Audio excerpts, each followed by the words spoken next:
retrieving the football afterwards, and he outkicked the coverage. I was going to say, in warm-ups, I saw the field goal kicker, J.J. Schleinart, was kicking him from at least 35, maybe 40. So he's got some leg if that's needed. We'll see. But, hey, with this Maine South offense, you don't know if they'll be stopped much for field goals. Well, that's for sure. And, of course, if you're in four-down territory, what's that mean? You're on the other side of the field, why kick? That flag is starting to kick up. So we're getting a definite side breeze coming right at us. West Aurora's first possession of the game was they went for it on fourth down, couldn't pick it up, so a turnover on downs. Sorry, that was the right call to make, though, in that part of the field. It was 3rd and 13. They got half of it back on the third down, then tried to get the other half on the fourth down, just couldn't do it. But it was too far for a field goal, and really, I mean, punting from there, what are you going to gain, 20 yards? So I like the attempt. It was the right call, just didn't succeed. Back to receive the kick here. Number 1, Terrence Smith for West Aurora, who I'm excited to see the Iowa commit. We'll see if West Aurora can get him the ball here on special teams on offense as much as possible. Well, of course, if you're smart, you kick somewhere else.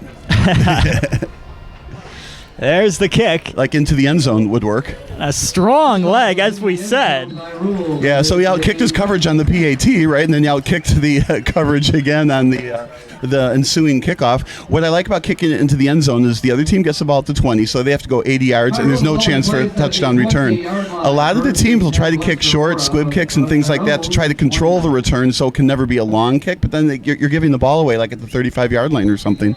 So West Aurora now needs to go 80 to tie this game up. Yep, West Aurora will take over on their own 20-yard line. It's going to be just Atkins in the shotgun, 5-wide set. I didn't expect to see that a lot with West Aurora. I'm with you. Yeah, just looking at their past stats coming into this game, a lot of running the ball with Michael Williams. And I only see 3 down linemen, so it might be the right time for this alignment.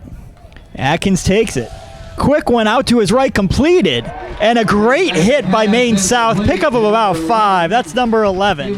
This is one of those plays that's good all the way around, right? Short right pass, 5 yards, gets a nice chunky yards. Let him catch it and then tackle him there. Yeah, that was Kewan Marshall on the reception. Gain of 5 yards in the play. 2nd and 5 upcoming from the 25. Atkins hands it. Oh, and it's a double handoff. First down picked up for West Aurora. A little trickery. Now, I've seen reverses like that, but never inside reverses. The reverses are always on the outside, behind the line. This is like an inside reverse. I've never seen that play before. That was number 8, Bryce Riley, who ended up with the ball and picked up the first down. The key here is they're moving the chains. And when you're down a score, that's your first step. First step, gain some yards. Second step, get the first down. Move those chains, and then worry about scoring. They're doing a good job here with the ball. You can see why they're 10-0. Atkins takes it, looking to pass once more.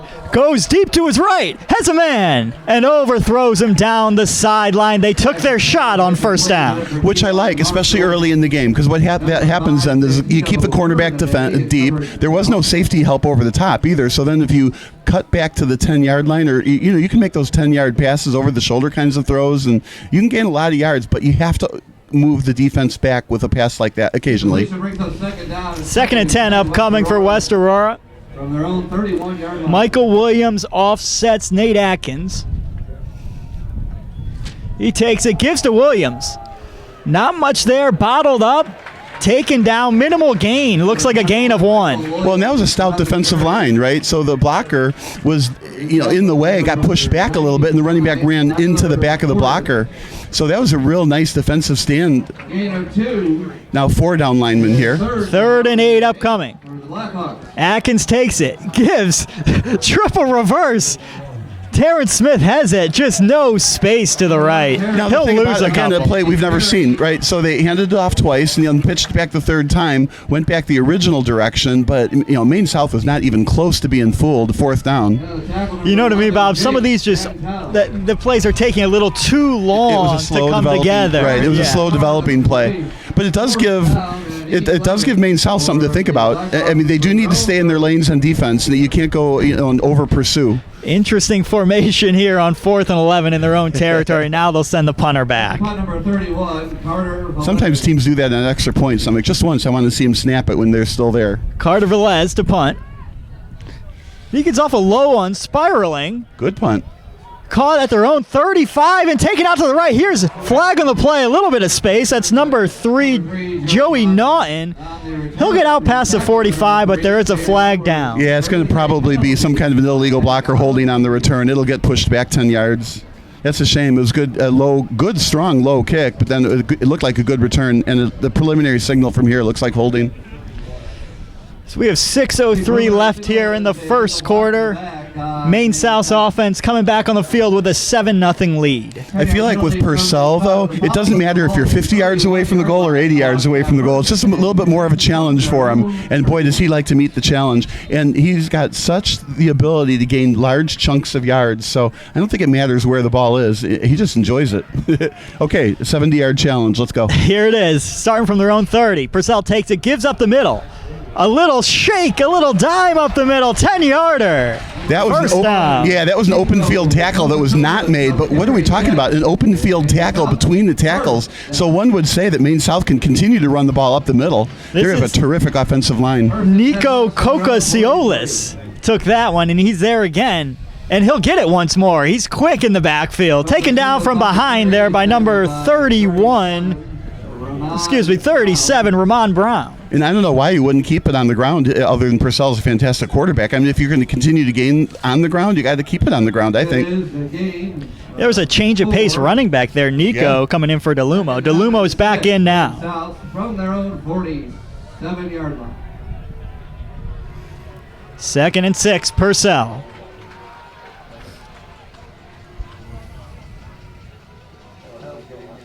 And we have a jump by West Aurora. I don't know if there was a hard count there. It looked like a free 5 upcoming. And this is where Purcell is really dangerous. So it's 2nd and short. You can still hand off, or play action really can be stressful on the defense. 2nd and 1, maybe a time to take a shot here. 2nd and 1 into West Aurora territory at the 48. Oh, this is absolutely the time to take it if you can do it. Look for a one-on-one on the outsides. Purcell takes the snap. Quick hitter, slant over the middle. That's completed to number 8, Mason Patras. I like that over the middle slant. If they get to go deep down the side, right? Completion for about 10 or 15 yards. There was I guess the 2 deep safeties, the ball was in front of them. It's perfectly run play. Yeah, I wonder if West Aurora will be dropping back into 2 deep safety here after that long touchdown to start. We'll see. So that was a little bit of a softer zone. Now we got first down from the 34-yard line for Maine South. And again, his ability to pick the open receiver is on display. Purcell once more to Patras. He has him right at a first down. He'll pick it up. And last week, Patras, he's 7 receptions. He was targeted 9 times. Pretty high percentage, right? 78 yards, 11.1 average on his receptions. Again, just a terrific receiving core. Gain of 11 on the play, 1st and 10 Hawks from the Blackhawks. This offense starting to feel itself a little bit, starting to pick up momentum. Yeah, it didn't take him long. First down play, Purcell. He'll keep it on the read option up the middle and slide after a pickup of a couple. Yeah, you want to keep this quarterback safe. I was going to say smart move by Purcell there. Yeah. Take as few hits as possible. He's got a long career ahead of him, I think. Yeah. Not just high school. He's just a sophomore, right? Then college, 4 years somewhere. He's got over 20 D1 offers is what I'm told. That's amazing crazy. As a sophomore. Right. And then, so he's going to pick one of those or get a new one still. And then after that, you might see this guy playing on Sundays. But it's too soon to say that. The sky's the limit. Yeah, the sky is the limit. 2nd and 7 from the 20. Purcell takes it, gives to DeLumo up the middle. And a strong defensive stand there by West Aurora to bring 3rd down, a gain of about 2. Well, and that's what Maine South is good at. They're moving the chains, not the chains, they're moving the down marker. So it's 3rd and, for him it's short, but for other teams it's like 3rd and medium. So it's just 5 yards. And he's so good at throwing the ball quick and finding the open receiver quick. I figure it's going to be exactly that, a slant or a short pass. 3rd and 4 upcoming. And I'm also thinking it's 2-down territory. Even if they gain, 3 yards, they'll go for it on 4th here. Purcell takes it, throwing on 3rd down. A screen pass to DeLumo. He has space in front. Into the end zone. He'll take it. Touchdown, Michael DeLumo. And this is where you got to give a lot of credit to the coaching staff with that play call, right? Purcell is so good at finding the open receiver. Called a screen pass, expected some aggressive, play. 'Cause obviously, on third down, they want to get the ball back, right? Perfect place, perfect execution, and nobody there to tackle him. Yeah, it's a great score. That was drawn up perfectly. Looked like a little bit of a blitz, too. Caught them right where they wanted on third down. Yeah, sometimes those screen passes, right across the middle are just so deadly, especially when there's, the back in this case is in motion when he catches it. And on for the PAT attempt once more. See if he outkicks his coverage again. This one up and good. That's J.J. Schleinhardt. I think he's aiming for the scoreboard on those point after touchdowns. Hey, if you can do it, I don't blame you. Right. He's like, nobody's taking this kicking job from me. I'm not moving to wide receiver. Yeah, it's like when they put the nets up behind in college and the pros and they kick it over. They kick it over, exactly. That's funny. So we got 3:11 left here in the first quarter. Maine South, the home team, looking strong. Band coming alive. Stadium's pretty packed here, Wilson Field. I mean, this is too much to say too early also, but Maine South looks like a team that they can win the state championship. They have a great offense. Their defense is stout, terrific coaching. They've got size, they've got speed. They obviously are a cerebral team and well coached and good plays. I mean, there's just nothing you can say bad about them. And, obviously other teams are going to watch them on film and maybe shut down some of the plays that they're used to making. But, 14-0 in the first period, first quarter. Just as you said, too, I do think they're a real contender for the state championship. Just the size you see walking onto the field. Well, and I love the environment here, too. In West Aurora plays into that. All you see is black and red and white, right? Yep. It's really, really good. Looks good on the green field. Schleinhardt to kick from his own 40. This one into the end zone once more for a touchback. The kickoff into the end zone for a touchback. West Aurora has first and 10 from their own 20. So again, 80 yards to go for West Aurora. So if they're going to get back in this game, they're going to have to earn it. So I always like to view it like they're down 2 scores, not just down 14-0. So you're down 2 scores. You got to go all the way length of the field twice, and you got to stop Purcell in the meantime. And what looks like Maine South is not resurrecting it, but has a pretty good running attack as well. Oh yeah, and I definitely expect that to pick up throughout the rest of this game too.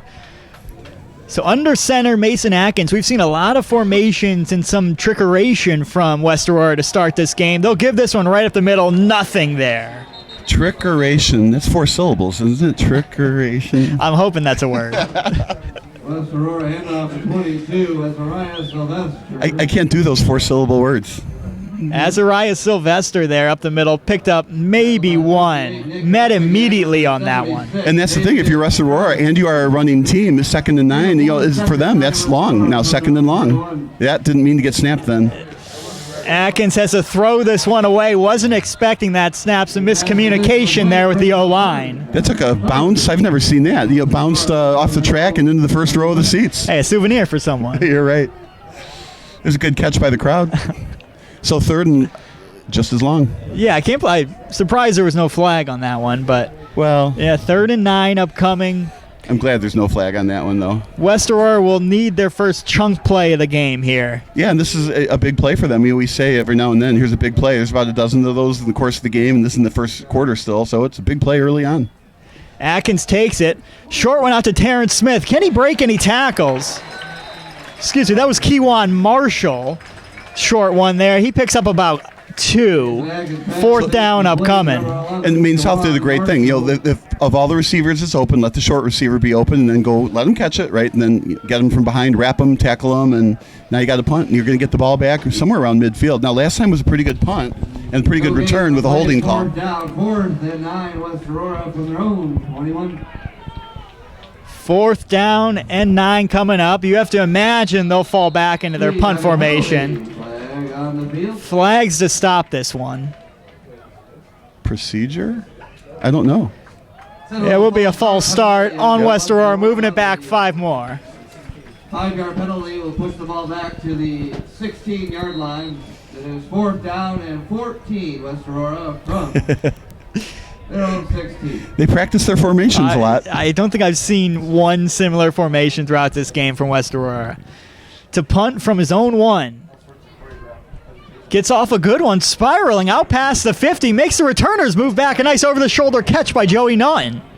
He's looking for space out to the right. Nothing much there. He'll take it out to the 44, and that's where Maine South will take over. Boy, they had the right. Oh, another flag on the field. They had the right guy, and it throws it twice to make sure everyone sees it. Naughton, it made a great catch over his shoulder. You know, he is a receiver, but I mean, that was the kind of catch. I think if I'm the coach, I'm like, don't make that catch. Let it go. If you drop that and the other team gets possession, you know, you'd rather lose 10 or 15 yards on the roll than the fumble. But what a great over the shoulder grab on it was not a spiral kick. It's waffling. It's knuckling. This wind must be pushing from the behind there, West Aurora behind them, pushing those punts. But that flag was on Maine South, moving them back here inside their own 30. Clearly, the referees are trying to keep this game close. No, of course, I'm kidding. So that's where Purcell will take over with 1:36 remaining in this first quarter. In my how many years of coaching, I've never seen referees, umpires be biased. 5 receivers set. Purcell takes a quick slant pass, connects up the middle there. Number 14, Constantine Coins. He'll pick up about 15. And that's what Purcell does best. You know, he just takes the ball, really quick release, finds that open receiver right away, knows where he's going with the ball probably before he even receives it. Just a very, very cerebral quarterback. And with no huddle here, West Aurora is going to find it hard to make some adjustments. Yep, quick to the ball, Purcell, 5 receivers. Takes a snap looking. Another quick hitter slant out to the right this time. That's number 88. Finn Howe. And I like that. You know, it's a nice chunky yard, second and short. Yards on the play. Second down and 5 Maine South. And you can't overplay those passes either, because then he can go deep on you. And he is so good at picking out who is open. Now there's a bunch on the left. Yeah. Expect a wide receiver screen. Let's see what they do. DeLumo in the back of that quad bunch to the left. They'll go to the other side though, and this one's completed to Patras. I believe that's his 3rd grab of the game. Little bit short, so you got 3rd and about 1. I like this. It'll be interesting to see what kind of play call Maine South does. Will they run for it? Will they pass for it? Will they, quarterback draw for it? They got the same 4 receivers to the left. You're right. We'll definitely keep an eye on DeLumo out there to the left. But here it is, 3rd and 1. Can West Aurora hold? Purcell takes it. The quick hitter to DeLumo. He has space once more. Can he go? Terrence Smith pushes him out inside the West Aurora 30-yard line. It's kind of like a long handoff, right? All the way to DeLumo on the right, or on the left. Yeah, Bob, you spotted that immediately, him in the back of that quad diamond out there. I think he had to find a way to defend that. There was only one cornerback up on the line of scrimmage against 3 blockers, so there's no way he can run and intercept it. I think what he has to do is cut inside and try to, just assume that's the play that's happening and go across the line of scrimmage first. Purcell throws this one out, caught by Joey Naughton, makes a man miss. He's an elusive receiver. He keeps going down to the 20, just short of a first down. Joey Naughton. He's tackled by number 3, Jaden Edwards. Barely short, so now we've got another 2nd and 1. Last time and 1, they ran that wide receiver screen to DeLuma. And a first quarter dominated by Maine South, 14-0, and they'll be starting the second quarter just outside of the red zone as well. I didn't even realize the quarter ended. This has been a fun quarter. This quarter's flown by. It's been fun, and we'll be right back here on the NFHS Network.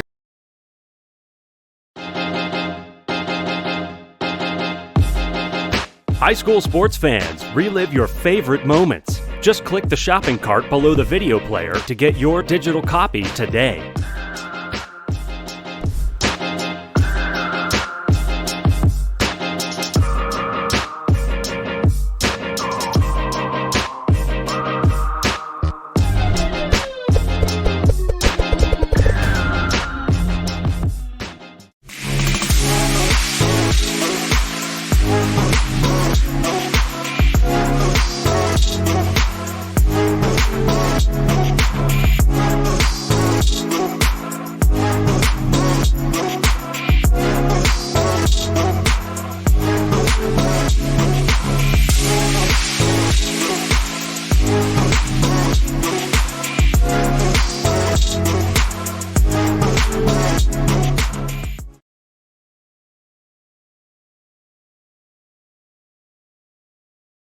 back into this second round, Class 8A playoff action. I'm Campbell Rico, joined alongside by Bob Vilsoe. And what we've seen so far is a lot of Maine South. 14-0 they lead, and they have the ball just outside of the 20. Purcell has looked great so far. He takes this snap. He'll give up the middle to DeLumo. DeLumo cutting, finds some space, and he'll walk into the end zone. His second touchdown of the day. And that has everything to do with Purcell, right? He looks to the left. There's receivers to the left. The wide side of the field is to the left. And then he hands a counter right back up the middle, and it's just nobody there to stop it. So I was going to do some funny math, right? 14-0 at the end of the first quarter, multiply it by 4 because it's quarters, right? So what's that, 56-0? Well, now it's 20-0, and not even 15 seconds have gone by in the second quarter. Yeah, that West Aurora got a stop on the first possession, their defense, but since then, it's really been all Maine South. Once more, J.J. Schleinhardt on for the extra point.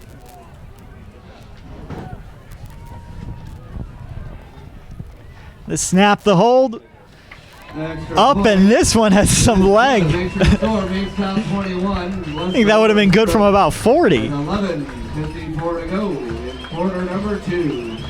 He's showing off his leg on these point after touchdowns. Now let's see if he can kick this into the end zone. Again, you want to keep West Aurora at the 20. There is a strong wind. It almost looks like it's blowing right at us, so in our face, which means from his right to his left.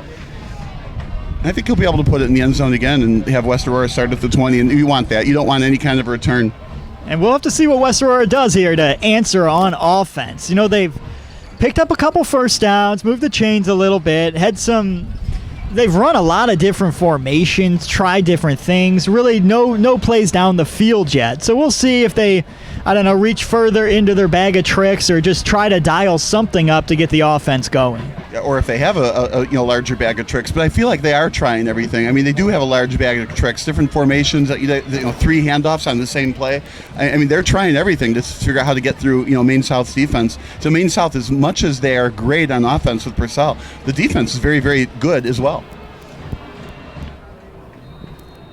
This is not a one-dimensional team by any stretch. Azuria, Sylvester, and Terrence Smith back to receive for the Blackhawks. Into the end zone. Yep, with the wind behind, J.J. Schleinhardt sends that one to the end zone for another touchback. West Aurora will take over at the 20. He wanted one of the band members to have a souvenir football. The school band is on the end zone stands. This is a fantastic stadium. Huge seats here, as big as most college stadiums, right? Then on the far side, visitor stands. And, of course, just on the left side, you've got the seats. And, of course, the band have absconded with that area. I've been impressed by that band. Oh, they are very good. Yeah, sometimes the bands are right by us by the press box because there aren't stands over there. But, yeah, that band is good. With the band at his back, Mason Atkins to take this at the 20. Like you said, Bob, stands are full on both sides, visiting and home. Atkins takes this. Option left. He'll pitch it out. Gain of about 3 there. Yeah, you can't cover an option better than that, really. Stretched it out. Sure, it gained 3 yards after the pitch, but that's not a lot. Yeah, containment wasn't broken there for the Maine South defense. Michael Williams only able to get about 3 off the option. I think West Aurora, if they're going to get back in this game, they're going to have to do that a lot. Get 3 yards, a cloud of rubber pellets, get 3 more yards, another cloud of rubber pellets, and move the chains that way. Atkins from the shotgun. A quick hitter completed out to his left, and that's a first down. Terrence Smith. So naturally, they pass for 6 or 7 and move the chains. Yep. Yeah. Just like you said, Bob. Exactly. It always works that way, doesn't it? I'll tell you what, Atkins doesn't look bad throwing the ball. Looks pretty confident. Yeah, I totally agree. 3 down linemen on this. Almost a jump. Hard count. No one jump. Looks over to get the play reset from the big boards. Here he takes it. Another quick hitter to the left. Completed once more. Broken tackle. Pickup of about 5. And again, Maine South playing behind the receiver. Go ahead, catch it, make the play, right? And they'll tackle you and go from there. I feel like with 3 down linemen, maybe West Aurora should try to run more on the ground and more up the middle. You can cause some gaps with that. Try to get into the second level and block a linebacker and maybe break it. Atkins on 2nd and 5. Takes it. Another hitch and completed. back to Terrence Smith. So Terrence Smith, Keewan Marshall, Terrence Smith. 3 straight completions. Yeah, 36. Matthew Schlenhart almost made an interception. He was really into that pass. Another foot, he had it. 3rd and 2. Big play upcoming. Here's a give. Not much there, and he's taken down short of the line to gain. That was a great tackle, and now there's a flag. I'm wondering personal foul here, but what a great tackle to stop that first down from happening. Now it's either going to be 3rd and a lot of yards or, 3rd and a first down. So We'll see. It looks like they're looking back at Maine South. It might be a face mask kind of a thing. Let's see. Yeah, Maine South is backing up. Looks like a personal foul on Maine South. This will move the chains after Bryce Riley was stopped just short. Yeah, we don't know what he did, but what a perfect opportunity. That would be one of those big plays. If they didn't make the first down, they're in their own zone. You really couldn't go for it on 4th down, not 3 scores in your own zone. You probably have to punt it away again. So West Aurora into Maine South territory for the first time today. And on the penalty. Atkins takes it. Quick hitter to his right. This one's deflected at the line by number 99 of Maine South. Tyler Fortis. Incompletion brings up 2nd and 10 for West Aurora. Tyler Fortis was the one who got the hand on that. It took us a long time to find the names. It's on the backside of the I'll tell you what, roster. the wind is not helping. Yeah, right. That's what happens when your number is 99. You're on the backside of the roster. So we got 2nd and 10 upcoming here. There's no wind. We're in the booth. What are you talking about? Atkins takes it. Going to the bread and butter, Terrence Smith. This one will only pick up about 3 or 4. Well, at some point in time, it's going to be a fake pass because the route's going to get jumped, and then he's going to get beyond the first down marker. And unless he has over-the-top safety help, he has to just continue to let him catch the ball and tackle him. And maybe you could play him tighter, maybe, but you can't jump the route. You're spot on. They're definitely setting this up for later in the game. Yeah, it's not something we expected to see, all these throws. 3rd and 8. Another big play for West Aurora. Atkins takes it. Throws it out to his right. Completed to Smith. Can he make a man miss? There's 3 defenders there. They'll push him back for a short gain. That was interesting. It was like a bump. He goes back. Another bump. He goes back further, and then finally wrapped him up and took him out. When you're coached to tackle, you're coached to wrap them up. Don't just bump, wrap them up. Tackle them low, they can't go anywhere. Wrap them up. And I'll tell you what else is impressing me about this defense. They swarm. Yeah. Everybody's moving to the ball. Every time there's a tackle, there's 1, 2, 3 other guys coming to the play. Yeah, it's a very well-coached defensive team. So 3 down linemen, 4th down, we said it, keep saying it's another big play for West Aurora. 4th and 5, down 21, and we have a timeout called by West Aurora. So 4th and 5, if you're ever going to call timeout in a game that you don't want to get out of, just too far away from you, this is the right time for a timeout. 4th and 5, big play, you're down 3 scores. If you don't get the first down, you've lost the ball. It's not like, okay, it's this 3rd down. If you don't make it, you're punting. If you don't make it, you don't have the ball. Yeah, you're spot on. I mean, you need touchdowns in this game. You want to get back in the game. Yeah, I know. This is where it's done. Yeah, a lot of teams like to hold their timeouts until the last 2 minutes, or especially the fans. The fans want the coaching staffs to hold the timeouts to the end of the games.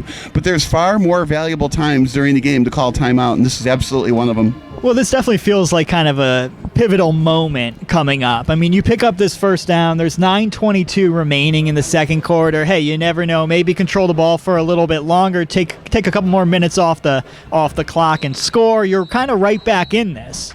Right, you'd be down, instead of 3 scores, you're down 2 scores, right? But if you lose the ball right here with Purcell and some time on the clock, you could be down 4 scores at halftime, and not saying it's over, but that's close. And yeah, this has been the best drive of the game for West Aurora.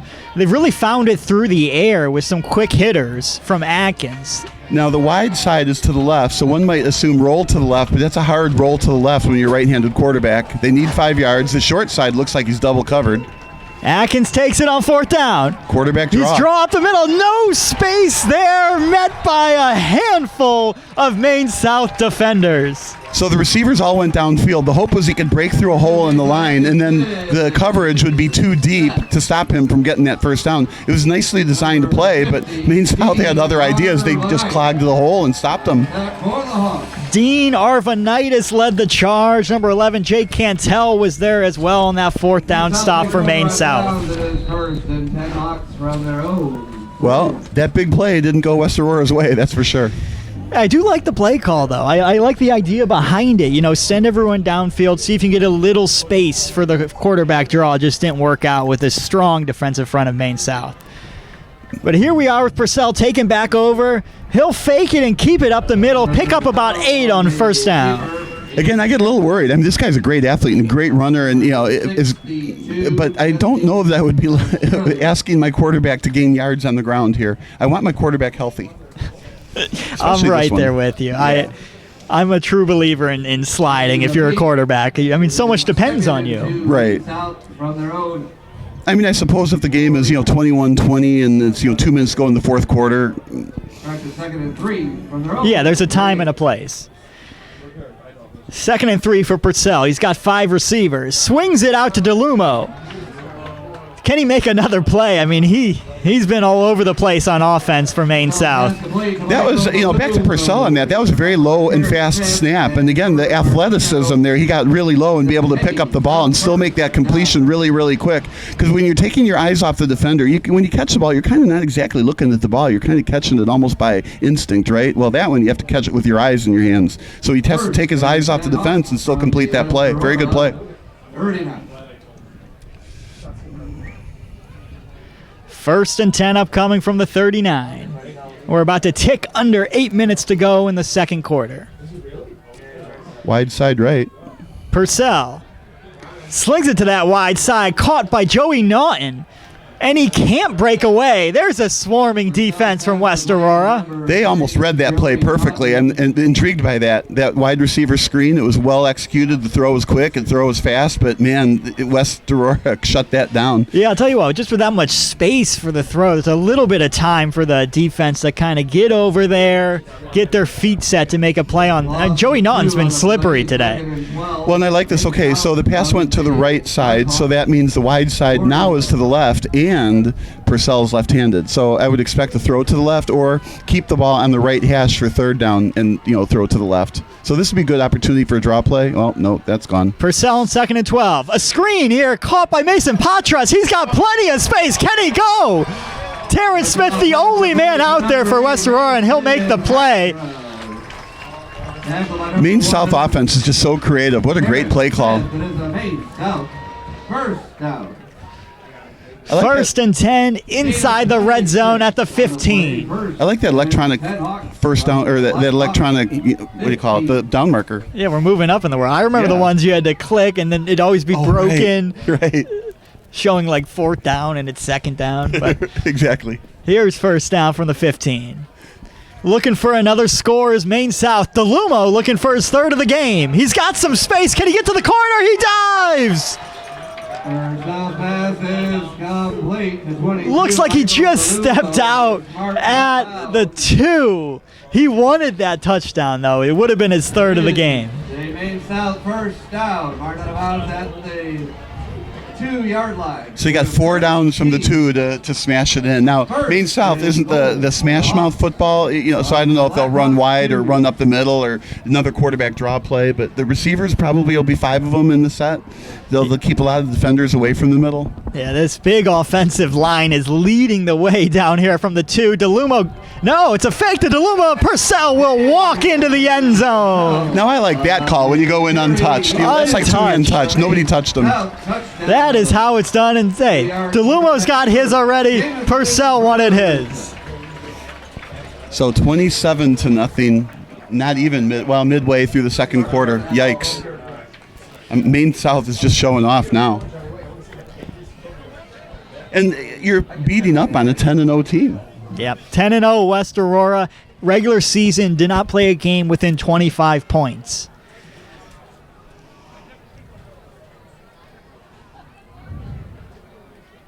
Extra point upcoming.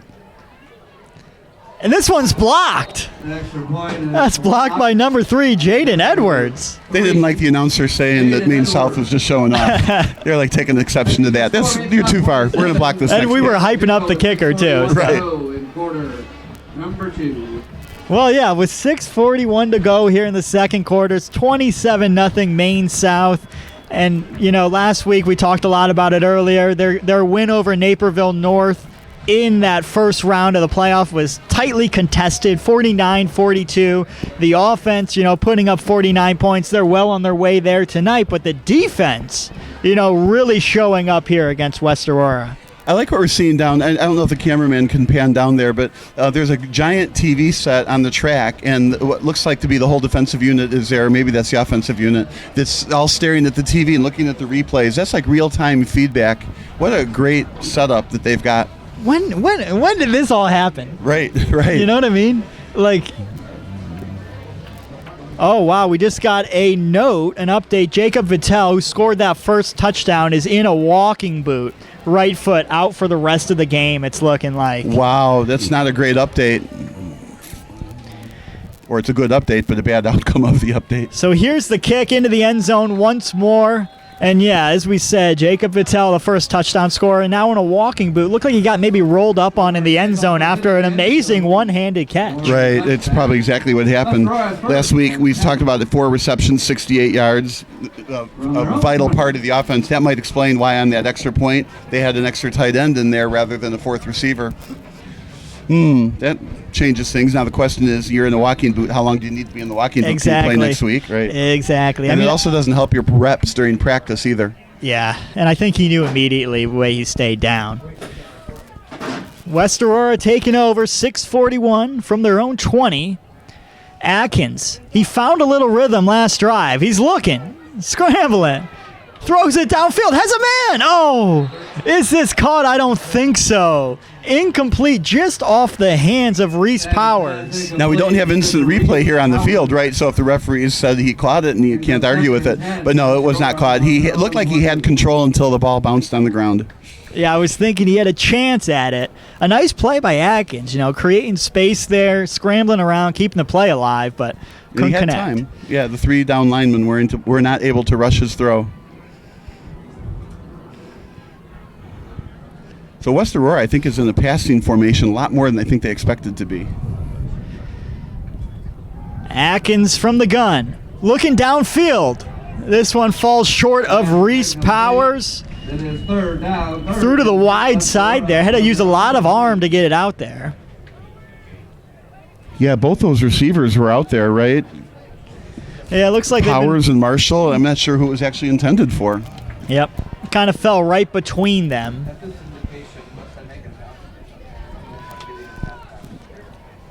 Well, it's now or never. 3rd and 10. Yeah, I didn't say big play this time. It's 28-0. Just got to let that defense rest a little bit. Hope to keep the ball. I like this defense, though. What they're doing is they're playing off the receivers, so let them catch it short and then... Atkins over the middle. Has a man. This one's caught. And there's the big gainer for West Aurora. Number 11, Kewan Marshall. It is a West Aurora first down. I can't say I expected that deep pass down the middle. Nice play down the seam. Kewan Marshall from Atkins. And there's your first chunk play. 1st and 10. West Aurora from the Maine South 49. I always wonder myself, if you make a play like that, can't you keep doing it? It's a great question. Here, go that way. Not this way. No, go over there. West Aurora looking to build on that. This one will be a give up the middle. And a big hit on number 21, Michael Williams. He's taken down by number 11, Jake Cantel. Pick up about 3. If you're going to tackle, that's how you do it. Gain of 3, 2nd and 7, Blackhawks from the Maine South 46. Oh, this Maine South defense is eager. Looks like maybe they're bringing a blitz here. Atkins takes it. The blitz is coming. A swing pass out. Good play call. 22. Can he get there? He gets a first down, pushed out of bounds. Got to give him credit. They did see the blitz coming. Both linebackers on the outside blitz. So five people are coming across the line of scrimmage to get after the quarterback. They made the right call. Screen pass out to the left. That was Azariah Sylvester with the first down catch there. West Aurora from the Maine South 35. I guess the lesson is, if you're going to blitz, disguise it. Terrence Smith will join the backfield with Mason Atkins. Atkins takes it, a quick hitter again. This one caught, that's Michael Williams. Pickup of about 5. That's their favorite pass today. That pass short left out there for 5 yards. And there hasn't been safety help over the top like we talked about it, so they really can't jump that route. So I think it's going to stay open the entire day. Best drive so far. Atkins under center, a double handoff. This one given inside. That's number 8, Bryce Riley. Just nothing there. Third down upcoming. So 3rd and about 5. They've been very creative. It's hard to predict what they're going to do. No gain on the play. 3rd down and 5. West Aurora from the Hawks 30. Now, you know it's 4-down territory. Oh, it has to be on this great drive by West Aurora. Getting their confidence, you can tell. We tick under 4:30 in the second quarter. Atkins takes it. Looks over the middle, Reese Powers just can't connect. He had to put a lot of zip on the ball, and he did, but unfortunately he zipped it right past him. But you couldn't throw it slow. I mean, you had to zip it. So 4th and 5, definitely a big play here. You're in the other zone. You have to go for it. And the question is, what's their play call going to be this time? I'm curious. Yeah, those quick hitters, like you said, the quick hitch routes on the outside have been working for them, but the question is, will Maine South now be playing too close to those, reading those? Yeah, you got to get more than 5 yards here, and that's the thing. You can't get 4 yards. 4th down. Atkins looking to throw. Big play. Terrence Smith deep. Oh, and it's dropped in the end zone. How frustrating is that? You could not have thrown it better. They were not going just for the first down. They were going for the touchdown. Threw it right in his hands. I mean, you can't catch everything, right? And Terrence Smith, he's one of their great players on West Aurora. You know he'll want that one back. Well, could have been a touchdown, their first of the game. Yeah, oh wow, right to him. You couldn't have handed it to him better on the silver platter. But stuff happens. It's high school football, right? But unfortunately, because of that, now they lost the ball, and at the 30 is Maine South. It seemed like that was their big chance for West Aurora to get back in this game, but nevertheless, Maine South takes over at the 30. And you got to start somewhere. I mean, so one score, then they're down 27-7. Purcell still throwing here. Over the middle, that one's completed. Not much there, but completed to number 14, Constantine Coyne. Yeah, what we learned last week is Maine South isn't going to eat the clock up just by running the ball. They're going to throw the ball downfield, and their goal is not to eat the clock up and maintain possession. Their goal is to actually score. So even with the lead, they're going to keep the pressure on. Now with the 27-0 lead, they get 2 more scores, and then we'll get that running clock. So I think Maine South probably has their eyeballs on, we got to get 2 more scores. One here, one in the third quarter, and perhaps. Purcell will give this one to DeLumo. It's getting stretched out. West Aurora, nice defense there. He'll pick up about 2, and that's all. I think we call that a pancake block on the run. Nice guard pulling there. Yeah, this offensive line of Maine South, they look big, they look mean, and they've come to play today. Yeah, I think it was Derek Kozoil that made that block. 6'3", 242 pounds. That wouldn't be a big guy. That's not the guy you want to get blocked by. All right, we'll see if West Aurora can get any pressure here. 1st and 10.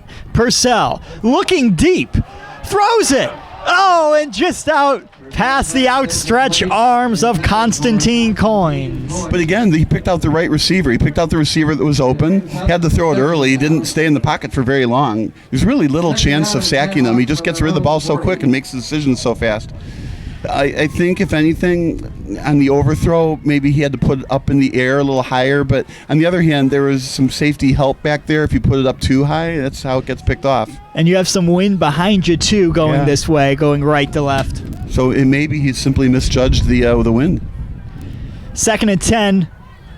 Purcell in the option. He'll keep it up the middle and slide down with a pickup of 7 or 8. Yeah, every time he runs, I'm like holding my breath, but he picked up, like you said, 8 yards and then slid. I can't help but think if he stayed on his feet, he would have easily picked up the first down, but you want your healthy quarterback. Yeah, you still got, we still have about, 4 more rounds of the playoffs?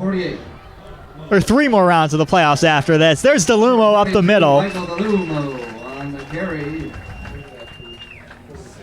Move in the chains into West Aurora territory. It is a Maine South 1st down gain of 6. No concerns on the clock. We tick under 3 minutes. Plenty of time for Maine South. Yeah, with his passing attack, they can score from just about anywhere with just about any amount of time left. In this case, they wanted to move the chains, so they have three more, or maybe now 4 more shots at moving the chains next time. They're not about to punt here, I wouldn't think. Jamison Purcell takes it, looks deep, has a man, Mason Patras, he overthrows him. Good coverage by Jordan Martino, kind of tied him up a little bit. Just enough, not a penalty either. Stayed in his way, couldn't catch up to the ball. Yeah, I'll tell you what, this West Aurora defense has been impressive. Some of the screens is where they've been beat, but they're staying with Maine South. Purcell's put a couple of them right on the money. A couple screens, as we said, have really been the difference on this offense. Well, and to the point, this is a 10-0 team. They're not bad. It's unfortunate for them that they ran up against Maine South. Now, I like this tight coverage on the right side, but the coverage is dropping off on the other side. Purcell 5 wide, 2nd and 10. That's completed to number 14. He'll break a tackle and take it down inside the 30. And that's one of those tight windows I was talking about. He wasn't open by much. And I think on the other side of the field, the receivers were open by a little bit more. But he's throwing it to him on the run with the defender chasing him, and it was a perfect throw. Purcell was not rushed in the pocket, so he could take his time to make sure he threw it into that tight window. Yeah, really a lot of work being put in here. Number 3, Jaden Edwards. Number 20, Jordan Martino, the cornerbacks for West Aurora. They're running all over the field covering. Purcell on 1st down. He has a man, Joey Naughton, over the middle. Again, wide open receiver. And the thing is, all 5 receivers are not open on every play. He just picks out the one that is open. You're right, distributing the ball around. It's been everyone. It hasn't been just one receiver. Right. He just knows how to scan the field before the snap to know who's going to be open. I mean, it's like he wrote the playbook, not just read it. And we tick under 2 minutes, a minute 48 remaining. And the clock utilization, as you're pointing out, is perfect too. Almost a minute and a half, right? They're down there, 1st and goal. They don't have to score in one play. Wouldn't be surprised. DeLumo up the middle here. Can he get in? No. Stop down at the 2. Stayed on the ground, but that's still a pretty good chunk play. So what did they do last time at the 2, right? It was that fake to DeLuma and then rolled in for the touchdown. Yeah, Purcell cut the last one for the touchdown. DeLumo has 2. Purcell has 1 with his legs and 1 through the air. So it sounds like a 2-2 tie here. May be broken momentarily. And those would be the logical 2 to carry this in. But again, he is so good at throwing into the corners as well. 2nd and goal. Purcell gives to DeLumo, and what a stop! Number 0, Alicio Liscano. So 3rd and 2. This would be a good time to run that exact same play and roll the quarterback in. Timeout Maine South with 42 seconds remaining. We'll cut to commercial here on the NFHS Network. 1 second from half court. Jumping for joy. First ever. A 2-on-1. Oh! Did he bring it in? He did. It is Caught!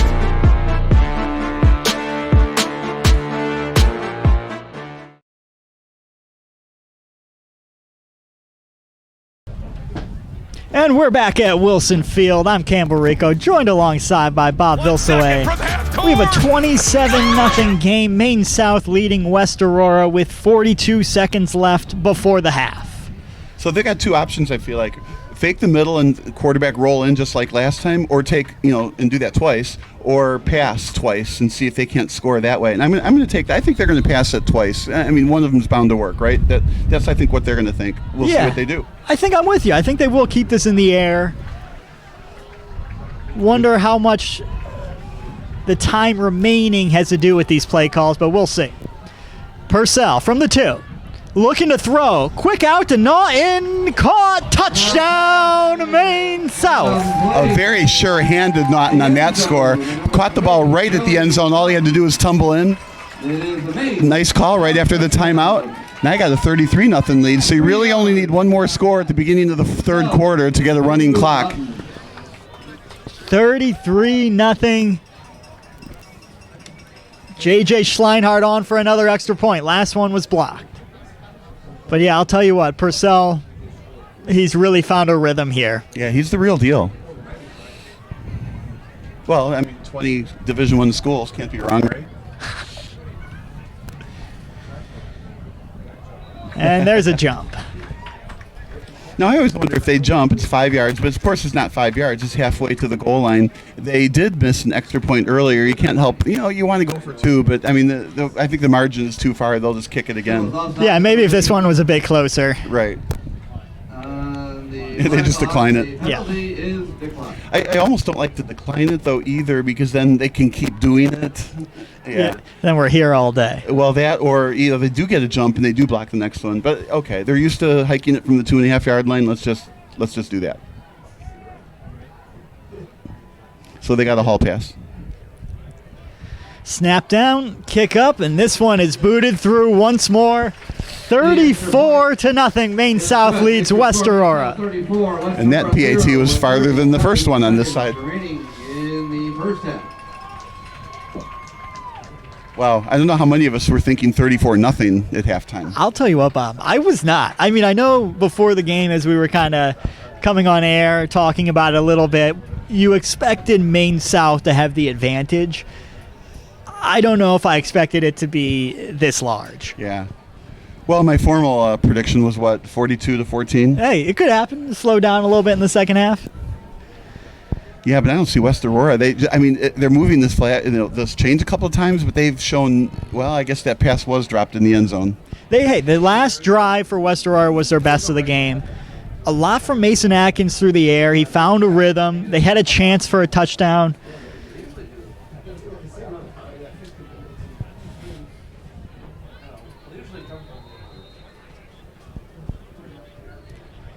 It's Terrence Smith and number 22, Azariah Sylvester, back to receive. This one into the end zone. 37 seconds remaining. We'll see what West Aurora can do here before the half. From their own 20.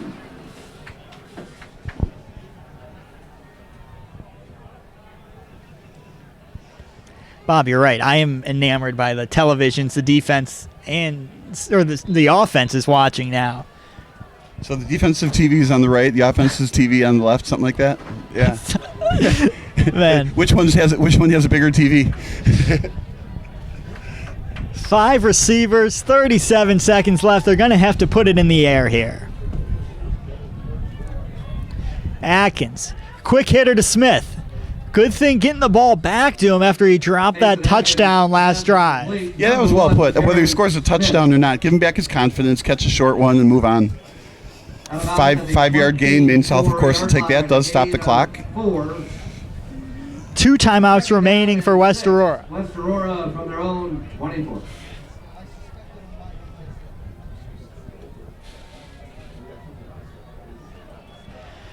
Atkins.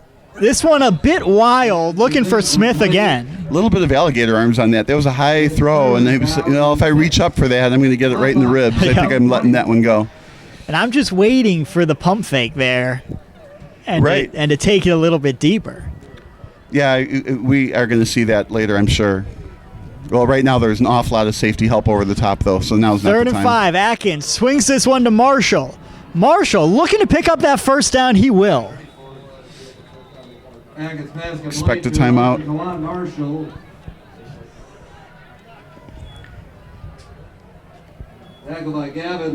Clock is winding under 20 seconds.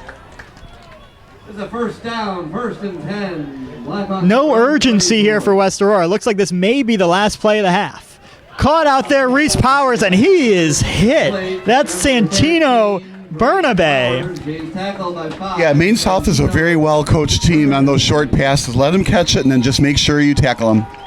And that's the half. 34-0. Maine South leads West Aurora. Bob, any last words before we cut to halftime? This is all Maine South, 34-0. One more score, and we're going to have a running clock. They are playing fantastic, just what I expected with Purcell. The 4 and 5 receiver sets. He picks out the receivers so well. It's just, to me, that's the story of the game. He's doing a great job, and this looks like a team that can absolutely vie for a state championship. Well, for Campbell Rico and Bob Vilsaway on the Sports Broadcast Solutions, brought to you by the NFHS Network, we'll cut to halftime.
The innocence of youth. Is there anything any better? But soon they'll be in high school and facing all the same challenges you faced. How to make friends, how to fit in, how to be cool. We want our children to have everything they'll need to live fulfilling and productive lives. Make sure the kids in your family are among the more than 12 million participants in America who take part in high school sports or activities. What rhymes with great? Participate. Where does greatness start? Here, in the classroom. On the stage. In the pool. On the field. Where will your greatness take you? To better grades. To more friends. Yeah! Be great. Participate!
This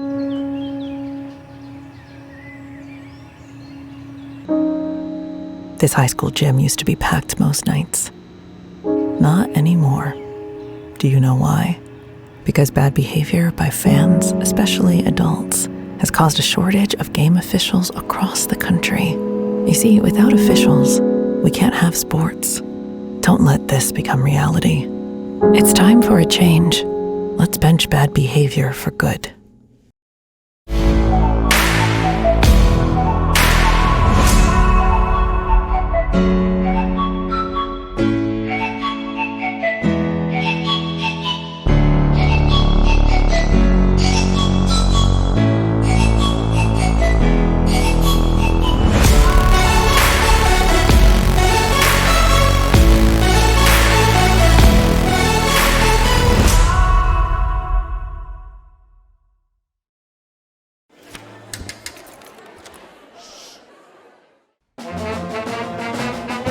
Hey, conductor! How about something new? You played this last year.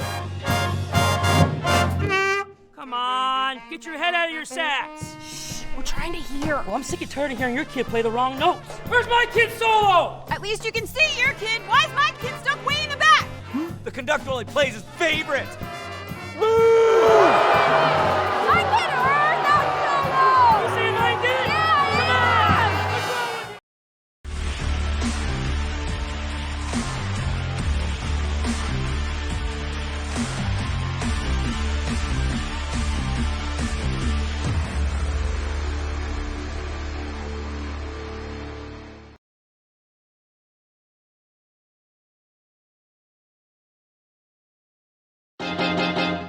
High school sports fans, relive your favorite moments. Just click the shopping cart below the video player to get your digital copy today.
High school sports fans, relive your favorite moments. Just click the shopping cart below the video player to get your digital copy today.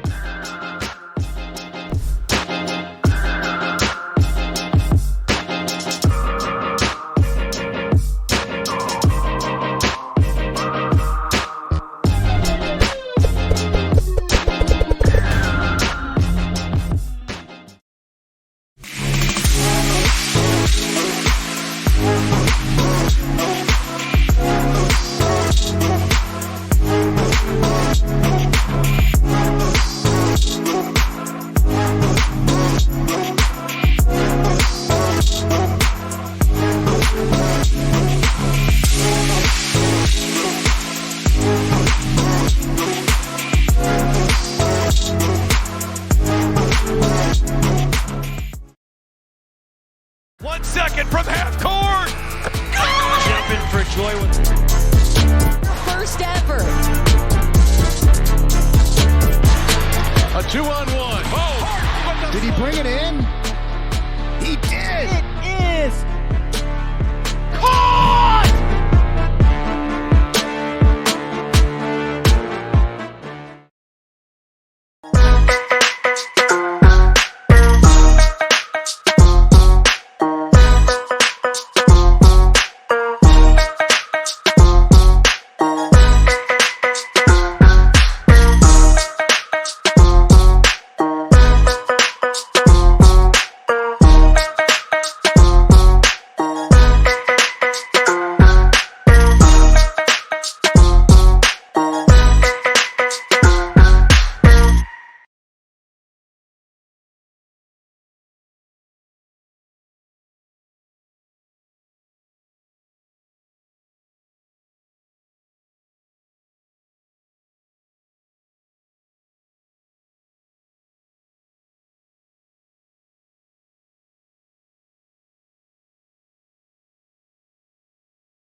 The innocence of youth. Is there anything any better? But soon they'll be in high school and facing all the same challenges you faced. How to make friends, how to fit in, how to be cool. We want our children to have everything they'll need to live fulfilling and productive lives. Make sure the kids in your family are among the more than 12 million participants in America who take part in high school sports or activities.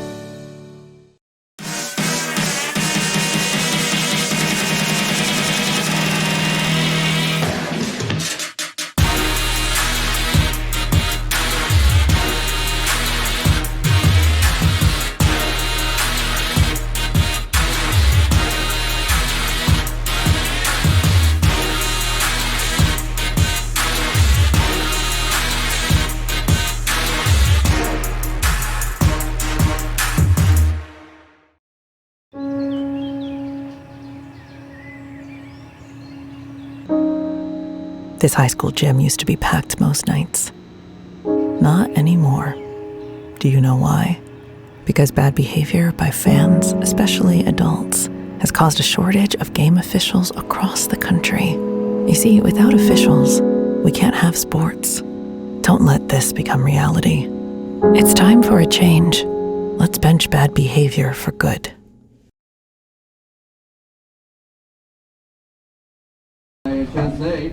And welcome back in. I'm Campbell Rico, joined alongside by Bob Vilsoe.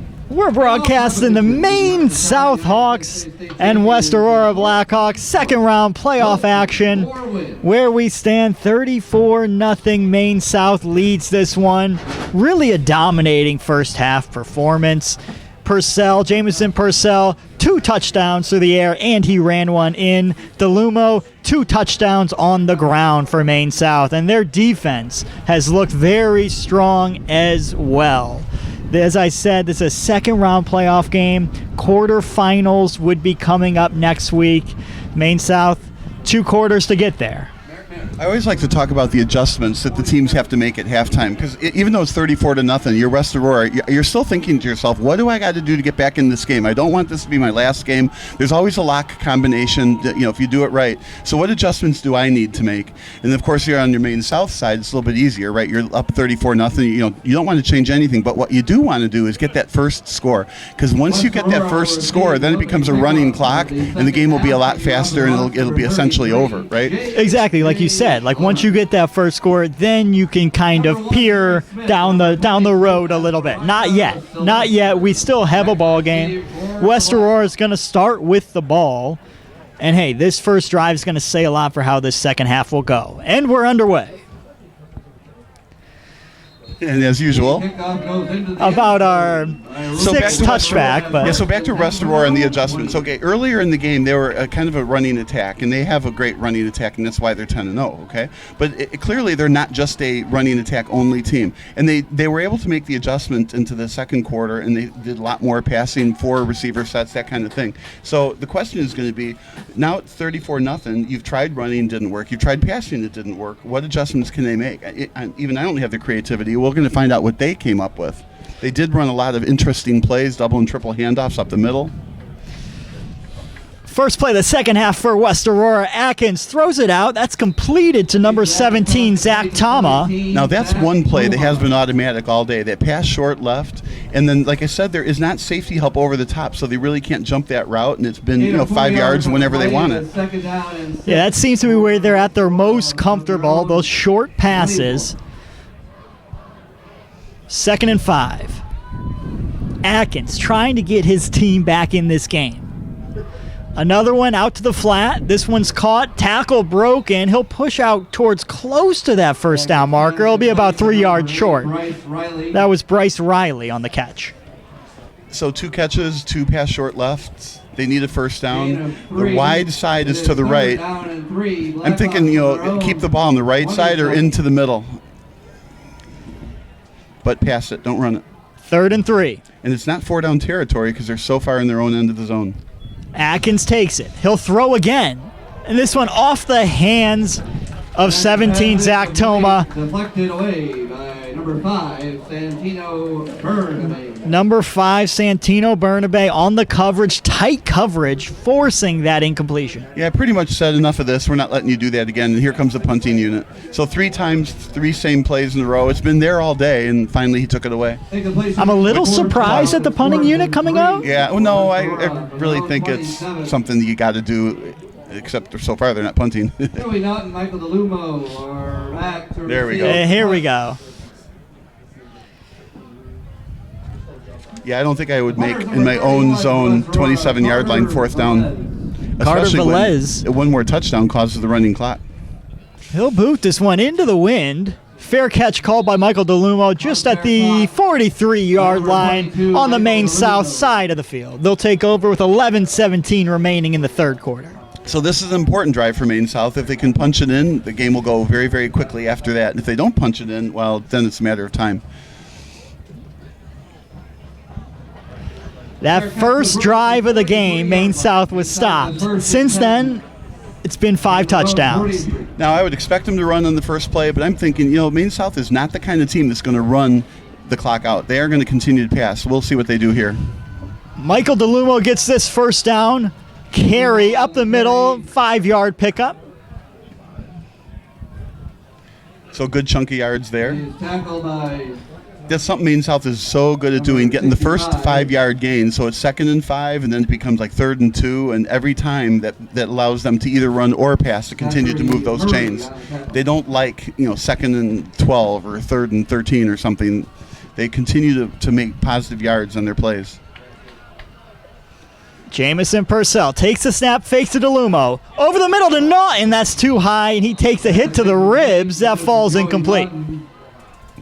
Number 20, Jordan Martino there on the coverage. That's a tough throw to make. It's high like that because if it gets off the top of the fingers and gets deflected, you've lost the interception. And one thing Purcell does not do is he does not turn over the ball on interceptions, at least not often. Yet last week he had 1 interception really late in the game when they were trying to, instead of ice the game, they were trying to score 1 more touchdown and ice the game that way, and he let one get away from him. But 1 touchdown and 5. 6 touchdowns and 1 interception last week. Purcell calling out the play at the line of scrimmage. Takes the snap. Hits a slant over the middle, and there's a move. 88 down the sideline. Gets it in down to the 15-yard line. A shoestring tackle from behind prevented that from being a touchdown, but there you go again. It's just a 5-yard pass and then the run after catch. Found the receiver right away, then that 2.5 second, there's almost no way to sack him. The front line does a great job protecting him for as long as they need to, and then he makes the completion quickly. That was Finn Howe with the catch and run after. Purcell keeps this one, and he's hitting the backfield and wrapped. Loss of about 4. Now that's a big tackle because if they can keep it out of the end zone, they keep it away from the 40-point lead. So he got 2nd and 15. Yep, Temalade Dada there, who got Purcell in the backfield. He was a converted cornerback to defensive end. How did you even pronounce that name? Pure luck. I think you get an A for the day. So West Aurora tightening up a bit in the red zone. Purcell swings it out to DeLumo. DeLumo's been dangerous when he's caught it in space.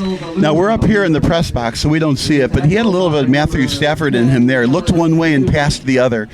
That's what Stafford does so well in the pros. Looks one way and passes the other, just like the NBA, Magic Johnson. You look one way, pass the other. And here, that's what he did. He was looking like he was going to throw the ball downfield and then swung it back behind the line for a good gain. So 3rd and, I'll say short for Maine South. And I think, again, they're in 4-down territory, even though they're ahead 34-0. Ball's inside the 10-yard line. For the Hawks from the West Aurora 9. Yeah, they'd rather go for it twice for a first down, I think, than kick and get 3.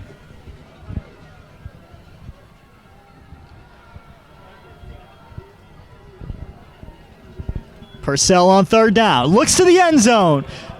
And that's over the head of Joey Naughton. Falls incomplete. 4th down upcoming. At the same time, very well covered. That was good defense by West Aurora. It looks like number 22, Azurier Sylvester, was on the coverage there. So Naughton was the receiver in yards leader last week with 154 yards. So he seems to be the favorite target. So if you're going to double cover anybody on Maine South, the people who are the future teams who are going to play against Maine South, Naughton would be the guy. So here they go for it, 4th down. 4th down, 9-yard line. They got and the 5 is that yards. A jump? I think it is. Oh, no. It might be just half the distance here. I don't know if it'll give them a first down. They'll be right there. We'll see. Ruling is offside on West Aurora. First down. That's a tough break on a 4th down. Puts the ball at the 4. And the plays are still meaningful here. If they can punch it in, first down, it's a 40-point lead. With a change of tune, 1st and goal now from the 4. Wow, what a break. Purcell rolling to his left, throws. Touchdown, number 14, Constantine Coins. I love it. Quarterback to quarterback. Yep. Yeah, the former quarterback turned receiver has the connection with the new quarterback, Jamison Purcell. So if I'm the new quarterback, I would make sure I throw a lot of passes to the old quarterback so he stays at receiver. Exactly. And that brings us to 40-0, extra point coming. All right, currently the clock is stopped. So the rules on the 40-point lead is that the clock will stop on touchdowns, injuries, and timeouts. Sometimes the coaches have an agreement that they let the clock run maybe after the touchdowns. Extra point up and good once more. 41-0, 9:19 remaining here in the 3rd quarter from Wilson Field. Maine South really putting on a show for their home crowd. Yeah, and boy, are they ever. Like we were saying, they're just showing off. Can't wait to see how far Maine South goes into the playoffs. I'm with you. I mean, when you have to think about the landscape of what's upcoming here, I have actually written down who they'll play. They have the winner of Marist and Loyola Academy. Any insight there? No, I'm not sure. Yeah. I mean, Loyola's perennially strong and local. I mean, Loyola is just up the road. The long-term problem I have with it is Maine South is a good school, and of course all the players on the team have to live in the district. Loyola can recruit from elsewhere. Yep. So oftentimes, the best player, whatever, in Prospect or something will go and play at Loyola, and that hurts the Prospect team. So you wonder how many Maine South, residents are at school at Loyola. So that could be an interesting matchup. And once more, kicking off, Maine South deep into the end zone. Next to the band.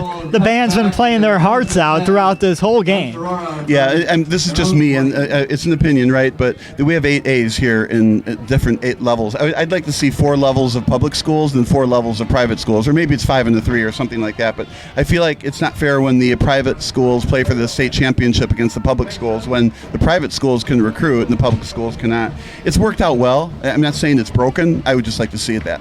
Yep, ever-evolving landscape. It seems like at high school and the collegiate level, it's ever-evolving, figuring out the best way to make the playoff scenario work for everyone. Well, now in the college, there's 12 teams, there's NIL. Yep. I mean, it's totally different. Atkins swings this out. There's number 22, Sylvester, taken down pretty quickly by this Maine South swarming defense. That looks to be number 58, Nick Hatchigan. See, that's the thing. If you look at the Maine South defense, you're like, well, they've given up a lot of points this year. But if you look at the competition that they've played, that's why. Yeah, they look stout today. I mean, let's see. Lincoln Way East, Warren Township, with their star running back, Hersey, Barrington, New Trier, Glenbrook North, Glenbrook South, Deerfield. I mean, it's a great list. Atkins airs this out. Over the head of Terrence Smith and almost intercepted by Max Savore. I think Matt Savory is going to run around and say, gosh, I should have had that. That one hung in the air for what seemed like an hour. Yeah, I think he had time also. You're taught to catch it with your hands because then you're getting it sooner. But, I think that one would have been a better catch in his breadbasket. He was wide open. Could have picked He could have fielded that like a punt. Right. Of course, that's why he's a defensive back, not the receiver. Oh, no, I didn't say that, did I? Hey, we have a lot of guys playing both ways, too. It's funny when you have a running back. Well, he's got 2 interceptions and 50 yards on the ground. Atkins, 3rd and 10. Goes over the middle, over the head of number 11, Marshall. And that'll bring up 4th down. They took their shots that possession, just couldn't connect. Yeah, that was an interesting pattern. They sent 5 receivers deep, essentially. I'm like, if you're going to do that, send 3 receivers deep, left, right, and down the middle, and then 2 receivers somewhere where you've got an outlet or a check down, something. But he launched it, and here comes the punt. Punting once more. Now the question is, how long do the Maine South starters stay in? When do you kind of get the second unit in there?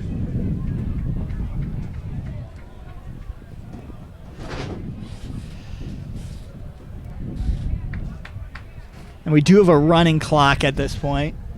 7:15 remaining in the third. Yeah, and it's running fast. This is not a marathon. The clock is sprinting to the end. This punt will hit down about the 45-yard line, roll inside the 35. A good punt from West Aurora. That was Carter Velez. It looks funny when the referee blows the clock dead, puts his hands above his head, clock, stop the clock, but the clock isn't listening. Yeah, we'll get used to it eventually here. Yeah, we'll get used to it in 18 minutes and 42 seconds. All right, it looks like we have a new quarterback in for Maine South. It looks to be number 29, Logan Ide. Logan Ide in at quarterback now. Number 41, Nico Kokosiolis, is the running back, and he'll take this one up the middle. He got a couple carries in that first half. Picks up about 5. Tackled by 44, Manuel Chavez.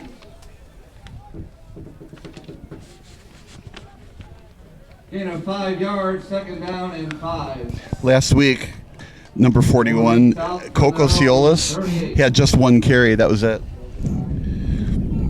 Ide and Kokosiolis, the second unit, now in for Maine South.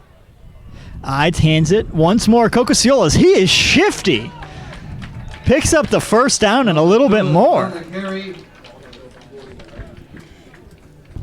And then last week, Purcell was the only quarterback. There were no throws by a backup. With DeLumo, Kokosiolis, I've been impressed by the running game. Yeah, well, again, it's not. It's such a team orientation, right? The front line is superb.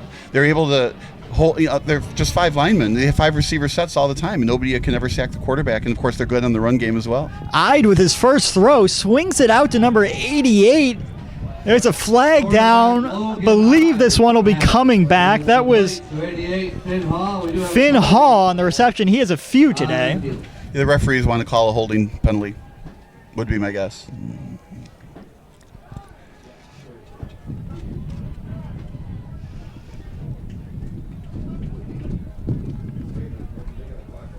Decisions to be made by this West Aurora coaching staff. Some communication going on, I'm not sure. But yeah, this is a hold on Maine South. Kokosiolis is actually listed as a wide receiver on the roster that they gave us, but obviously he's been running here. Yeah, he's had a couple carries. I've been impressed. The spot of the foul puts the ball at the 39-yard line. What a great name, Kokosiolis. I was a little afraid of pronouncing it the first time, but it rolled off the tongue. 1st down and 20 for the Hawks from their own 39. So Logan Ide had his first completion taken back. He'll give this one to Kokosiolis again up the middle. Battling towards the original 1st down marker. Won't quite get there. Boy, he's making the most of his playing time. He's making a play for, this running back job. I think I can do it. Yeah. That he is. I've been impressed. And we'll see if they give Logan Ide another chance to throw it. Well, and DeLumo is a senior, so DeLumo graduates. Maybe Kokosiolis is the heir apparent. Looks like a good one. What I like is when he gets the ball, he hits the hole very fast at full speed for the most part. And I don't know. Let's see. Does it say his height and weight? 5'8", 178. Shifty. 2nd and 12. This one looks to be stopped before it happened. False start upcoming. Andrew doing our TD job here today saw that instantly. Yeah, we have once more the whole crew here in the booth. Kyle Anderson on video. Anthony Collada, the technical director. So all the screen updates, Anthony does a great job with it. We appreciate him. 2nd and 17 now. They've been moving back Maine South. It's not easy keeping up all those numbers on the screen. Ide swings it out. That was Kokosiolis again. Yeah, you have to say calm as a cucumber on the throw. The first initial pass was covered, then waited, and then wide open. Really nicely done. Yeah, getting his feet under him. The second string quarterback, Logan Ide. From their own 49.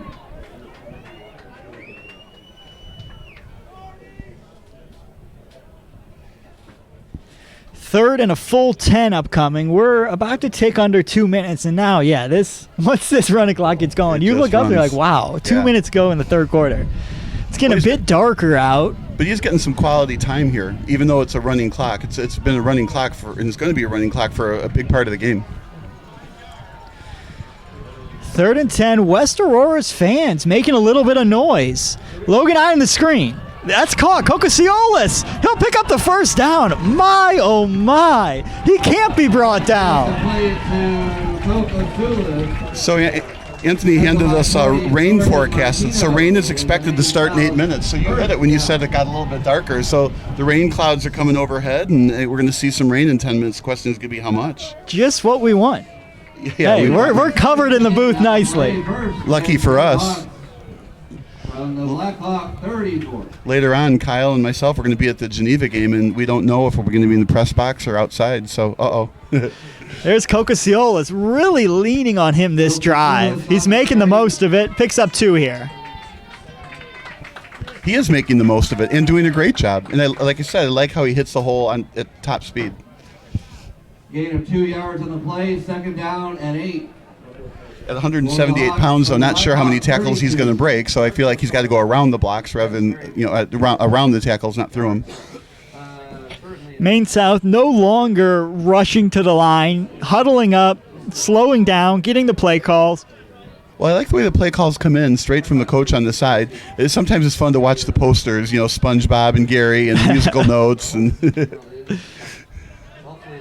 here's a give, Kokosiolis. He pushes it out wide. Can't find the edge, though. Great containment. Number 20. That was Jordan Martino. He's made a couple plays today on that West Aurora defense. I like this. Okay, 41-0, and West Aurora is still absolutely hustling its tail off to make this as good of a game as they can make it. And there's the end of the third quarter. 41-0 Maine South leading West Aurora. We'll be back on the NFHS Network. West Aurora 0.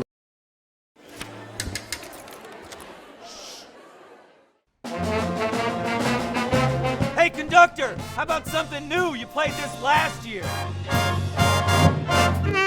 Come on, get your head out of your sacks. Shh, we're trying to hear. Well, I'm sick and tired of hearing your kid play the wrong notes. Where's my kid solo? At least you can see your kid. Why is my kid stuck way in the back? The conductor only plays his favorites. I get her, not solo. You see my kid? Yeah, Come on, what's wrong with you?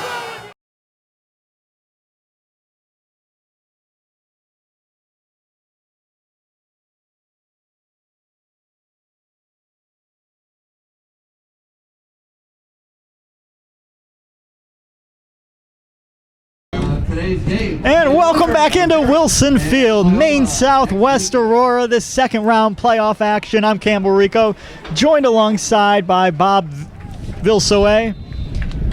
And Maine South driving with their second unit right now, a 3rd and 10 upcoming. And we're going to be with you for exactly 12 more minutes. Running clock, just as Bob said. Logan Hyde back to pass. Under heavy pressure, rolls to his left.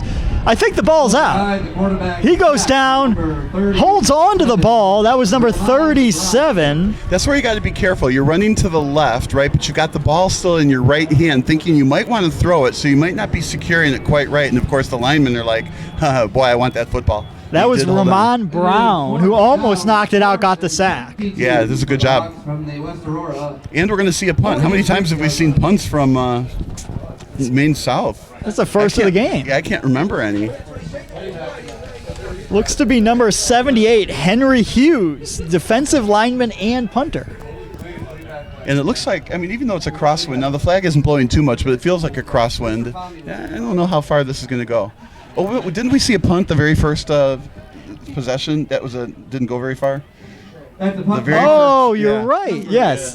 Second punt of the game for Henry Hughes. Yeah, the first one didn't go very far. He gets the snap, gets it off. This one's better. Much better, yeah. Caught at the 9 and returned out past the 20. Caught by number 9. That was Nicholas Weiss. And as usual, West Aurora gets the ball at approximately their 20-yard line, whether it's a punt or kickoff. Yeah, we've seen that a few times today. Yep. And he is marked out at the 20. Well, I heard an update over the loudspeaker on the Marist-Loyola game. It sounded like Marist was leading 20-14, I want to say. I hope I'm not getting that wrong. But either way, winner of this, Maine South, it's looking like will play the winner of that game in the quarterfinals next week. Yeah, the PA announcer was absolutely excellent here. Just confirmed that was the score.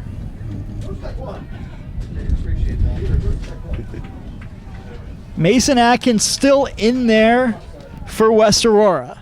We'll see if they can get some points on the board. Looking deep to Terrence Smith. He has him. It's caught. What a play. Great catch. Unfortunately, just stepped out of bounds. If he could have, avoided going out of bounds there, I don't think he was going to get caught from behind. What a great pass and catch. Great timing. What a catch. A hands catch by Terrence Smith into Maine South territory. And I'm also thinking the wind. If that ball was blown a little bit out of bounds, that was why he stepped out of bounds to the left. With a little bit less wind, probably would have caught it in the field and gone all the way. Atkins under center now. He'll get the ball back. Looking downfield again to Terrence Smith. Hand fighting, this one's out of bounds. A little bit of hand fighting downfield never hurt anybody, but a flea flicker. Only 2 receivers were in the pattern. There's one deep left, one deep right, nobody else, no outlet. So it was a max protect kind of thing. So even though it was a flea flicker, they were hoping to fool the cornerbacks for a wide open receiver, but instead there was just nobody open. Maybe he could have held the ball longer, but there was nobody else out in the pattern to do anything with it. Yeah, Maine South wasn't fooled there by the handoffs in the backfield. Stuck with their receivers well. Brings up 2nd and 10. And man-to-man coverage. There was, again, no safety help over the top or anything. And now the coverage is very loose. So they're going to give away those 5 yards and outs. I believe this is a second unit on defense as well for Maine South. Atkins, quick hitter out to Smith this time on the right side. He has some space in front. He'll pick up about 8 yards there on 2nd down. It changes how you think in football terms, too, because, he went out of bounds normally, stop the clock, you're behind. But here you go out of bounds, but the clock doesn't stop. So you may as well turn inward, get some more yards. This feels like more of a celebration of the undefeated season up to this point, for West Aurora. Yeah, I got to agree with you. Terrence Smith, Atkins, great seasons. You want to just kind of get some points on the board, something to feel good about in this last game. Yeah, but I don't think they're going to get those points with the field goal. I think it's a touchdown or nothing. We'll see. 3rd and 3. And they do have pride. Atkins gives this one up the middle. Michael Williams. We have not heard much from Michael Williams today. He'll pick up the first down. Michael Williams on the carry. And the digital ball marker moves upfield. He was tackled by number 24. They do things right here at Maine South, I'd say. TV's on the sideline, digital ball marker. West Aurora first down, 1st and 10 Blackhawks from the Maine South 31. Atkins swings this out to Sylvester. Sylvester breaks a tackle, pushed out of bounds there by number 24, Colton Rogers. I always have anxiety when I see that play because it's just parallel with the line of scrimmage. Well, if it's a couple inches behind the line of scrimmage, that's a lateral and it can be fumbled. If it's a couple inches in front of that where the quarterback is, well, then that's a forward pass. If it's dropped, it's incomplete. But sometimes that ball goes backwards, and if you don't catch it, that could be a fumble 6. And we tick under 7 minutes to go in the fourth quarter. Atkins rolling to his right, has Smith on the sideline. That one's complete. They have quite the connection this drive. Pass complete to number 1, Terrence Smith. It is a West Aurora first down. Again, you can see why they're 10-0. It's just Maine South is very, very good. First and 10 for the Blackhawks from the Hawk 14. Now, for those inquiring minds, should it become 41-7, the clock still runs? I was actually curious about that. Thank you. First and 10 from the 14. Atkins takes it. Looks again Smith's way. Picks up about 4. Pass complete to 1, Terrence Smith.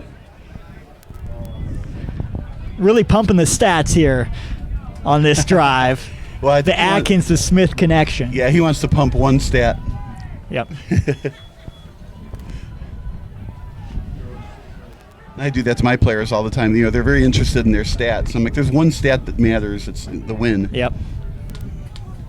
I'm sure every coach here will agree with you. Yeah, of course, he's right now gets the one stat he wants is a touchdown. Second down, Atkins. Low snap, picks it up. Option right, Michael Williams. Inside the 5. That was well done. I mean, that snap was on the ground. Picks it up. Still had the presence of mind to go wide and then pitch. It was well defended and stretched out, but it's third and just a yard. And it's 4-down territory, so probably stay on the ground would be my guess. Third down and 1 for West Aurora. Heavy formation in now for West Aurora on 3rd and 1 at the 5. Gives to Michael Williams. He's going to fall in front of that first down yard marker, it looks like. It'll be 1st and goal. And that's the thing, exactly. Now they got 4 more plays from there. And again, if I'm West Aurora, I'm thinking I'll keep it on the ground 4 times. I don't think they have dreams of winning the game at this point. I think they have dreams of let's just get this one touchdown, spoil the shutout. But this is the kind of game where you're going to learn a lot in this game. So West Aurora is going to take this back and play the same schedule next year, and and they're going to do things maybe a little bit differently. And we have a timeout on the field here. The rain's coming too now. Yeah, we see a few raindrops, and with this timeout, we'll head to a commercial break on the NFHS network.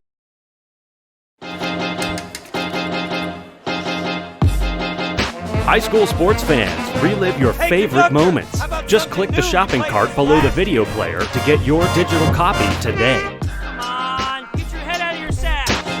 I'm sick and tired of hearing your kid play the wrong note. Where's my kid solo? At least you can see your kid. Why is my kid stuck way in the back? The conductor only plays his favorites. I get it, not solo.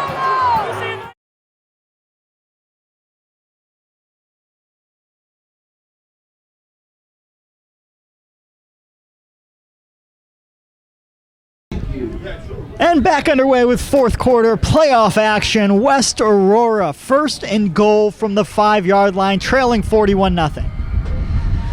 Atkins takes it, rolls right, throws to the end zone. Touchdown, West Aurora.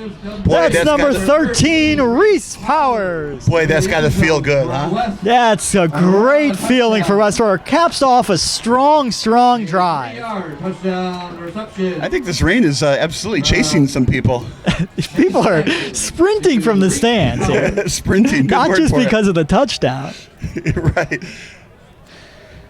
They scored a touchdown. Let's get out of here. All right, going for 2.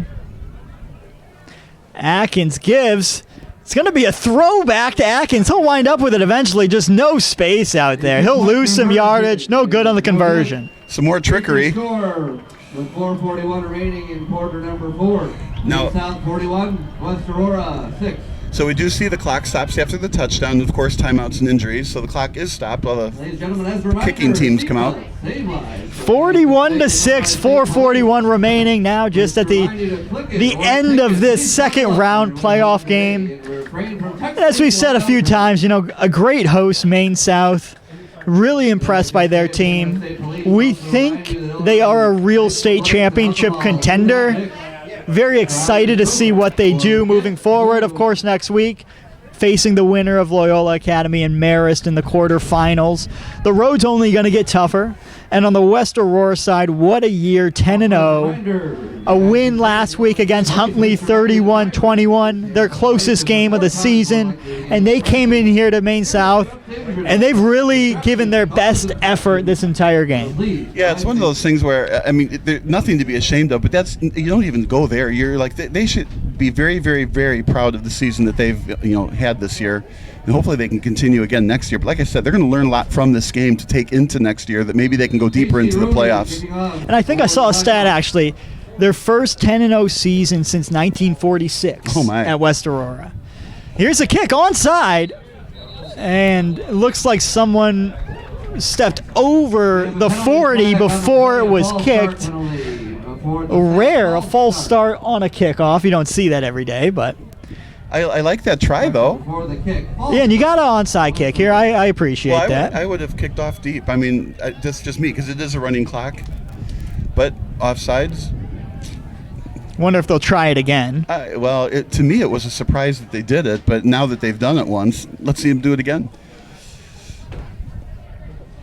So they'll move back to their 35-yard line. And it was slippery conditions now.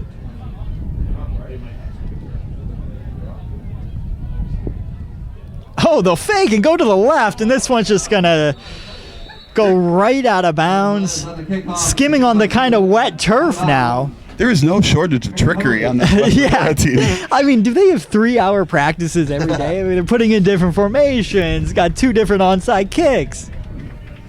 Well, apparently it works. Those long practices where they installed all this has been very effective this year.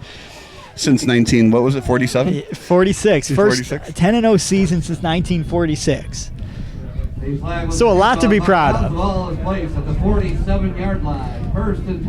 And Logan Ide, Nico Kokosiolis back out there for Maine South. 4:40 to go in this fourth quarter. Kokosiolis has space. And speed. He's down the sideline. Can he get there? Pushed out of bounds around the 10-yard line. Boy, was that a long skid after he finally got tackled. So Maine South isn't like going to run this clock out either. They're still saying, we're going to see if we can't score again. Yeah, there's plenty of people on the field who want to get into that end zone now. Well, a lot of it, you're playing for jobs next year. You're playing for pride. You're showing the coach how much you care. I mean, there's all kinds of reasons to continue to play hard. Yeah, and it's something you remember forever, scoring a touchdown in the playoffs, no matter what the score of the game is.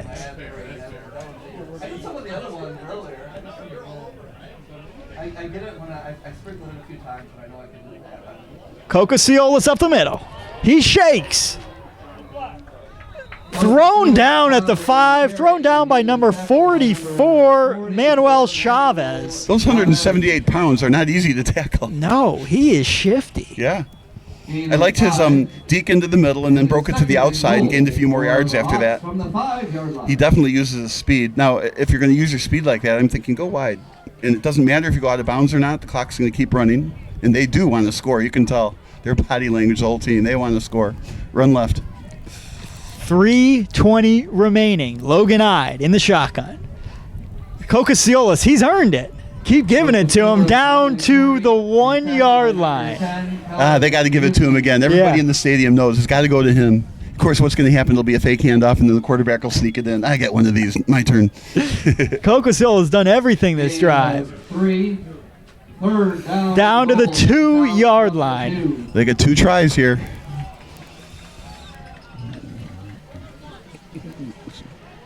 Ide takes it. Kokosiolis, and he's swarmed in the backfield. He'll lose about 3. They need to listen to the announcers. Go left. Alicio Liscano led the way. Along with Raymond Brown. So 4th and 5. We will not see a kicking unit. No field goal here, but run left. Go that way. They want to get Kokosiolis a score here. Take a knee, somebody was mentioning. That's a thought. 4th and goal from the 5. Can they get one more? Logan Ide to his right. He's going to be short. Oh. He put his head down, tried to get there, couldn't quite get there. Nice defense by West Aurora, though, to keep him out of the end zone. I love the effort. Right. You're down 41-6. It doesn't mean you give up. Right. Now, you can't really take a knee here. You're at your 1 yard line. It is 1st and 10. Blackhawks from their own 2. So they're at their own 2 with 1:51 of a running clock behind 41-6. We got this. I'm going to see one more deep ball to Terrence Smith. I think that could be upcoming. We'll see. I'm with you. Oh, look at the receiver way on the right. Is that Terrence? Where is Terrence Smith? He's down here on the near side. From his own end zone. Atkins. Don't hold. Over the middle. Completion. What a throw and catch. That's Kewan Marshall. He's had a nice game today. Now you're only going to get about, 2, maybe 3 more plays. And it's a block 1st down. Gain of 28 on the play. 1st and 10. 1st and 10 from the 30. Clock ticks down to a minute. Atkins. Over the middle. Reese Powers, a touchdown scorer today. This went off the hands. Yeah, it didn't connect, but that was the right receiver to pick. We see the whole field, which receivers to pick, but down the middle, deep, there was no help there. So he got behind his defender. The safeties went toward the sidelines as the fans are heading toward their cars. Fans heading for the exits. Rain starting to pick up a bit here. Is there anything left in this game? Atkins. That's completed to Reese Powers over the middle. He'll break a tackle, get the 1st down, can't get out of bounds. Well, of course, getting out of bounds isn't the goal here. Well, 21 seconds ago, can they line up and get one more pass? And if so, long one to Jones. That's would be my pick. I think here it is. Ball on the 44, final play of the game. Yeah. Atkins finds Reese Powers. Well, he took the receiver that was open. That's it. And he'll be taken down, and that'll be a wrap here from Wilson Field. Maine South wins it 41-6. They'll be advancing to the Class 8A quarterfinals next week. So the prediction was pretty close, right? And that's the only thing that's really important, right? Yes. So if they made that extra point, and then was it Smith that dropped the ball in the end zone at the other end, that would have been the 14 points. Of course they would have gone for 2 and made it. You should have got some sort of gift certificate if you would have hit that spot on. My crystal ball was on target today. What a great game. Maine South is showing that they can be a state championship contender here. They played great on their home field. Purcell is everything we thought he was. They've got a great receiving core. We wish Jacob Vittel the best after that, seeing him in the boot on the sideline. We're going to know more next week, but what a great game, and it's been a real pleasure working with you, Campbell. Same to you, Bob. Great work with Bob Vilsoe, Kyle Anderson on the video, Anthony Collada on the technicalities over there, and I'm Campbell Rico. Thanks for joining us on the NFHS Network.